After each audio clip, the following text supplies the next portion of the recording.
Hello, everyone from Caratunk, Maine. We are coming at you live from the Sterling Inn. Highly recommend the Sterling Inn for those of you who are nearing the end of your northbound journey or starting out next year, maybe on your southbound journey. Very comfortable rooms. The bathrooms are separate, but there's copious amounts of bathroom space, and you don't really have to worry about fighting over showers and toilets and things like that, like you would in a hostel. This is three-story older home, basically.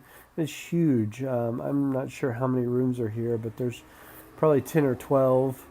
And there's a common area with television and a bunch of movies. And then there's a resupply downstairs because the town is pretty minimal. And it's probably the most well thought out resupply in one of these smaller towns where the resupply is at the hostel or the hotel that I've seen. Just very, very smart use of the small amount of space that they have. They provide shuttles into town and do a great job. So, anyway, we're going to talk about 2 weeks, week 23 and week 24. That covers, week 23 covers August 23rd through the 29th. We started out at a stealth campsite at Mount Height at mile 1878.4. We ended at East Bee Hill Road, and that was 1932.9 for a grand total of 54.5 miles. So a couple things happened in these last 2 weeks, and this first week, this week 23, we were still kind of in get out of the whites mode, where we're only doing 10 or 12 miles per day, and that changed a little bit. And then we got onto this slack packing every single day for like 8 days in a row at the end of this week and the beginning of week 24 to the end. We kind of hooked up with Papa John, and we were on the same schedule, and we all shared shuttle space, which lowered the cost, the overall cost, which was still high. But at that point, Chica still was a little under the weather, and it was a great way to get miles in while she was trying to recover and having to work less, and then staying in a hotel, hostel, or motel every single night. So our accommodation costs are going to be a little bit more expensive for these 2 weeks, and the associated eating out costs, of course. So for week 23, we spent $180 in accommodation, $294 for dinners out, and food to have during the day in town. We spent $126 on resupply, $78 on shuttles, and that's an expense we really haven't had before, because we kind of shun shuttles and really haven't done a whole lot of slack packing, and when we have, it's been expensive. So we added a kind of an expense there. And we spent $4 on laundry. So that equals $682. We only went 54.5 miles. So that was $12.51 per mile, or $6.26 per person per mile, which is pretty expensive. But once again, this was right when Chica was kind of coming down with her cold, and we did what we could do to kind of protect her from getting really sick. And we minimized our miles and maximized our stays in town. during that time, we hit the 1900-mile mark, but it's only a milestone that I kind of have written down. There's a couple more milestones in week 24, which we'll talk about now, and also I'll answer a couple questions. So week 24, we started at East Bee Hill Road, mile 1932.9, and we went to Harrison Pond Campground. And Harrison Pond, or Harrison's, there's another name for the pond. Harrison's is the guy who owns the campsite, which is basically a fishing camp. But he is very, very, very hiker friendly. This is the guy that does the 12 pancake breakfast. And he throws right in front of you for $9 a pile of pancakes that is just perfect for a hiker. He calls them the patriotic pancakes because they're red, white, and blue. The red's the raspberry, blue's the blueberry, and apple for the white. And provides you with orange juice and coffee. And we requested and received eggs and sausage, and it was great. He has scattered around his fishing camp multiple small cabins. Each has a small wood stove that can really get the cabin toasty. And if you're not a very good fire starter, smoky like me. He's got books laying around that you can read. He has a very interesting common room, which has a pool table, and his floor is unlevel. So the pool table is up on different blocks, and it looks like it's not level because it's the floor that's not level, but the pool table is actually level, and you can play pool if you like. There's a foosball table. There's some very comfortable couches and chairs to sit in, every room has a beautiful view of the river. So it's a really cool place. It's $40 a person, and that includes the breakfast. Once again, so many of these places, the owners are what makes the place special. And Tim Harrison was a wonderful host, super kind. He played the piano for us and was just wonderful. We were there along with Papa John in 77, and that's it, and the whole camp. So we had the place pretty much to ourselves, which was kind of cool. And it's a short. What happens is people stay there because it's a 3.2 miles, something like that, hike from the camp to the Kennebec River. The Kennebec River, you have to cross in a canoe. That's where the official route of the AT goes. That's where the White Blaze is. And so the canoe guy is only paddling at this time of year between 9 a.m. and 2. So if you have a long day like we did, we had a 17-mile day, and although we hiked extremely fast, we started at 7, ended at the camp at 2, there was no way we were going to get to the river and cross the river by 2 o'clock. So this campsite is a beautiful option. There's also a lean-to, which is what they call shelters here in Maine, and a tent site nearby. But it was going to rain that night, and so we wanted to stay inside and be dry and eat lots of pancakes in the morning too. Okay, so Harrison's Pond Campground was at 2,034.9.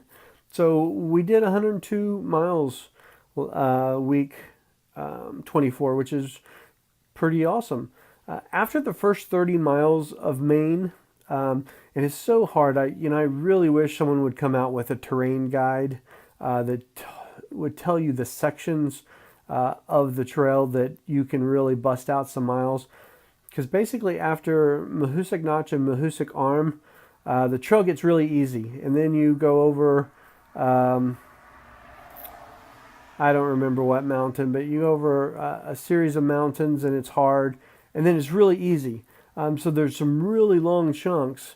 The 17-mile chunk from I can't even remember where to the campsite to the Harrisons was spectacular. It was the fastest we've been since our 26-mile day in Pennsylvania. So if some industrious soul or AWOL or gut hooks wants to poll or get a couple 10 or 12 or 20 hikers to go through each section and tell you, okay, yeah, there's rocks and roots, but it's relatively flat and fast, or no, man, this is really, it shows it one way in AWOL's guide, but no way, you're going to go a mile an hour, and it's awful. That would be so helpful, because what we do is we pre-plan our miles, and if it looks like it's going to be a challenge, which we don't always know, we'll shorten the mileage. And a lot of times there's not a way to lengthen that on the fly. Chica and I are pretty conservative hikers, and if we think we're going to have a hard time, we just won't try to go bigger miles. So anyway, that is what it is. All right, so here's where the accommodation costs really kind of skyrocket, because we spent every single day of week 24 in a hostel or hotel, and some of those hotels were expensive.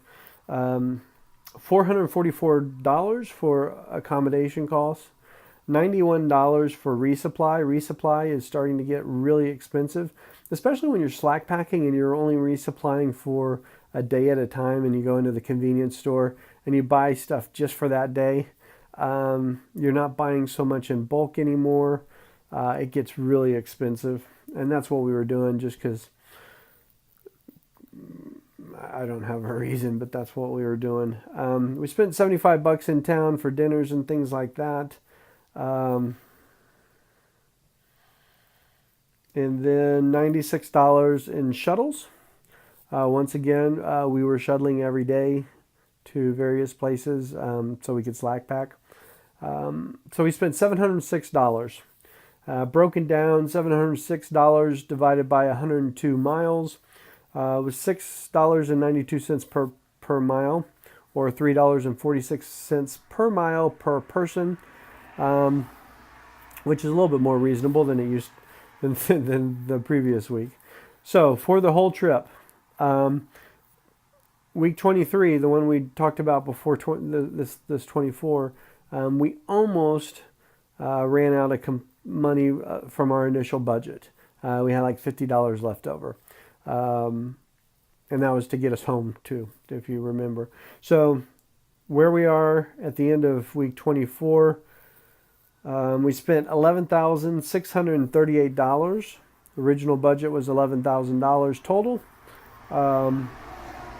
And we went 2,034.9 miles. So for the entire trip, we've spent $5.72 per mile. Broken down per person, that's $2.86 per person per mile. So that is what it is. We have, I don't know, 2 weeks left, 10 days, something like that. And so we don't expect to spend a whole lot more money, maybe an extra $1,000 or so, and get our plane tickets and figure out our end of game strategy for getting home. So we'll end up probably $2,000 total over budget, and that is what it is. I don't think we regret spending the money that we spent, especially these last couple weeks to make ourselves a little more comfortable. Okay, so we hit a couple milestones. We hit the 2,000 mile mark, and seeing that sign was so cool. It's like, earmuffs for the kids. I was like, holy shit, this is so cool. 2,000 miles we've walked in 5.5 months.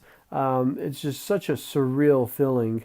This whole feeling that we're nearing the end of our hike is so surreal. We only have 155 miles left, and that is pretty surreal as well. And finally, we saw a moose. We were hiking. I can't remember places and things anymore. We're at the end of one of these mountains, and Chica's looking at every single pond because she really wants to see a moose. And she says, "Oh, look over there! Look!" And sure enough, across the way was this moose just grazing, and he was pretty far away, but we got a really good look. And those things are huge, so that was cool. Okay, so I have 2 questions to answer. Thomas Zabel says wants to know about cheap beer prices in the South, and if they're just because of the tax situation, or they want you to drink cheap beer so you can spend a lot of money elsewhere in their store. So I don't know. I know I was talking to the bartender in Franklin at the Lazy Hiker. I'm like, man, I said, your beer is really cheap, because I think it was $4.25 for a pint for almost all their beers, except for the really high octane stuff. And he's like, yeah, we're a brewery. We can sell it cheap. And now we're up here in Maine, and the brewery for a pint sells their normal stuff for $7. I think part of it's supply and demand, part of it is tax structure, but the South definitely has cheaper beer prices. When you get to New Hampshire, if you're into booze, that's where you buy your booze, because it's extremely inexpensive comparative to other states around. So hope that answers your question. I guess I really don't know much more than that. Tom Wolf wants to know about my shoes, the Wildcats, the La Sportiva Wildcats, how they operate on wet rocks, and if they're durable. Let's take the last question first. Durable. I've had 3 pair for the entire trip. My 3rd pair I just got maybe 150 miles ago. They're extremely durable. My very first pair lasted 1,100 miles. I can't say enough good things about them. I will say they are not the grippiest on wet rocks. There's grades of rocks. There's New York rocks, which are big slabs, and those are different than the big slabs up here in New Hampshire and Maine. New York rocks, I don't think it really matters, what kind of shoe. You're going to be slipping a little bit because they're just slicker. Here in New Hampshire and Maine, the rocks have a grip on them. There's a lot more inundations and things to grip your shoe. That being said, the Wildcats do slip, and me being tall, I have a center of gravity that's conducive to falling, or maybe I'm just not very good at walking. But I slip a lot, and I don't know if it's completely the shoe's fault or not. I would imagine hiking boots with a more aggressive grip or sole would do better. But I'm not changing out my Wildcats because they're light and they're durable and they dry fast and they are awesome. So anyway, okay, so hopefully that's a good summary for you guys for the last 2 weeks. I know I delayed quite a while bringing this video to you, and I probably missed a bunch of questions and comments that I should have responded to. And I apologize. I will tell you this. We read every single comment on YouTube and on Facebook. a lot of times we don't have the greatest of Wi-Fi, and if we don't comment right away, we probably won't come back and comment. We try to at least give it a thumbs up or a like, but please know that your comments mean a ton to us, and we try really hard to respond when we can, and we thank you for them. So anyway, we've only got 10 more days or so, so I can't wait to wrap this sucker up and let you know how it all goes down. So thanks for watching. Give us a thumbs up if you like. Subscribe. We hit the 2,000 subscriber mark, which is freaking unbelievable. That's surreal as well. That's pretty cool. We plan on doing some videos after we get back about, post-trail depression, if there's any, and some of the skills that we learned that we haven't had time to really show you on trail. So there's going to be more videos, so subscribe so you don't miss out on anything. All right, until later, bye-bye.